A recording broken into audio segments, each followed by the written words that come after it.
Narito na ang PTV Balita ngayon. Nagbabala ang Health Department sa panganib na dala ng ashfall sa kalusugan.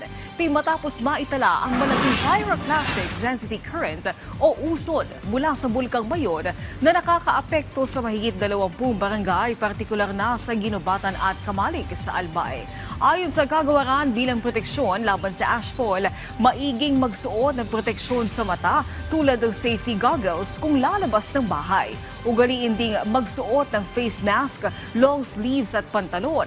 Kung nangangailangan naman ng tulong dahil sa patuloy na aktibidad ng bulkan, tumawag lang sa National Emergency Hotline na 911 o DOH Bicol number na 0992811073. Matatandaang itinaas sa Alert Level 3 ang Bulkang Mayon noong Enero dahil sa mataas na aktibidad nito.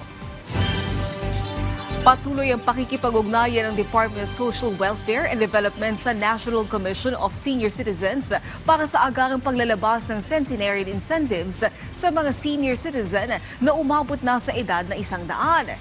Bahagi ng pagpapalakas ng implementasyon ng Centenarians Act. Ayon kay DSWD spokesperson Assistant Secretary Irene Dumlao, nakikipag-ugnayan din sila sa Office for Senior Citizens Affairs ng mga lokal na pamahalaan para matiyak na napapanahon ang pamamahagi ng felicitation letters at cash incentives sa mga senior citizen. Nauna ng tinulungan ng DSWD Field Office 3 ang 4 na AITA centenarians sa Capas Tarlac na tampok sa isang viral video matapos umanong hindi matanggap ang kanilang centenarian incentives dahil sa isyung overaged. At yan ang mga balita sa oras na ito.